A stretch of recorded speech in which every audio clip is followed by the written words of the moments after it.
नमस्कार साथियों, NEET exam यानी डॉक्टर और डेंटल डॉक्टर बनने के सपने के एनटीए के नीट एग्ज़ाम में भारी आशंकाएं, विवाद, गड़बड़ झाले की बातें खुलकर सामने आ रही हैं।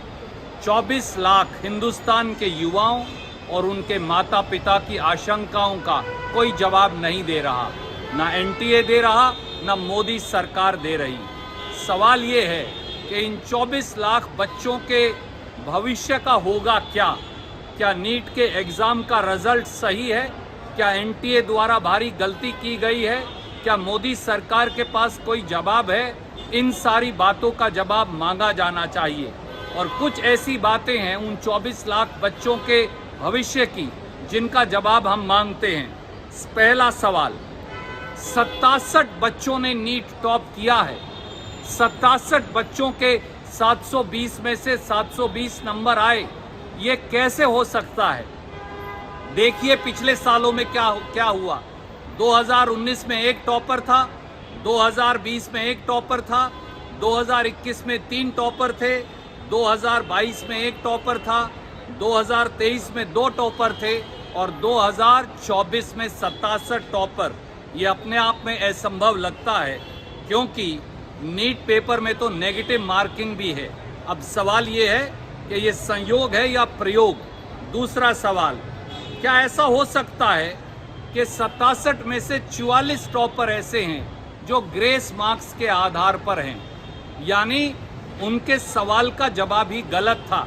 एटम्स को लेकर जो सवाल आया उसमें पहले ऑप्शन 1 सही बताया गया, फिर ऑप्शन 1 और ऑप्शन 2 दोनों सही बताए गए।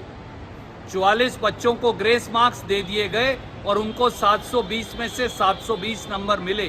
अब सवाल ये है कि क्या ग्रेस मार्क्स के आधार पर अब नीट एग्जाम के टॉपर्स का निर्णय होगा?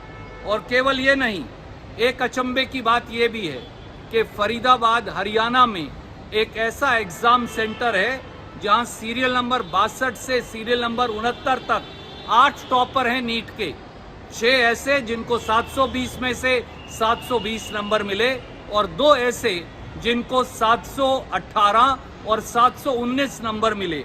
ये अपने आप में अचंभे की बात है। क्या ऐसा हो सकता है? क्या इस पर कोई विश्वास करेगा? क्या ये नीट के नंबर की प्रक्रिया और पूरे एग्जाम की इंटीग्रिटी पर सवाल नहीं खड़ा करता? चौथी बात, ये भी कहा गया एनटीए के द्वारा कि फरीदाबाद के इस एग्जाम सेंटर में गलत पेपर बांट दिया गया, इसलिए 45 मिनट नष्ट हो गए, इसलिए नॉर्मलाइजेशन के आधार पर ग्रेस मार्क्स दिए गए। अब सवाल ये है कि ना तो नीट एग्जाम का ब्राउचर, ना एनटीए की इंस्ट्रक्शन, ना मोदी सरकार की इंस्ट्रक्शन ऐसा कहती कि इस प्रकार से ग्रेस मार्क्स दिए जा सकते हैं। वो भी तब जब उन ग्रेस मार्क्स या नॉर्मलाइजेशन के आधार पर नीट एग्जाम के टॉपर्स का फैसला हो रहा है। ये अपने आप में अचंभित करने वाला भी है और पूरी प्रक्रिया पर सवाल भी खड़ा करता है। एक 5वां सवाल ये भी है कि 2019 से 2023 तक 600 नंबर लाने वाला बच्चा सरकारी मेडिकल कॉलेज में रियायती फीस पर दाखिला ले सकता था। इस बार कट ऑफ 134 से बढ़कर 163 नंबर हो गई और 660 नंबर लाने पर ही शायद सरकारी मेडिकल कॉलेज में डॉक्टर बनने का सपना पूरा हो सके। ये 24 लाख बच्चे हैं कौन? ये गरीब के बेटा बेटी हैं, नौकरी पेशा या मध्यम वर्ग के बेटा बेटी हैं। सवाल ये है कि अगर पूरे एग्जाम में घालमेल है तो फिर इन बच्चों के भविष्य का क्या होगा? इन सारे सवालों का जवाब देश भी मांगता है, 24 लाख बच्चे और उनके माता पिता भी।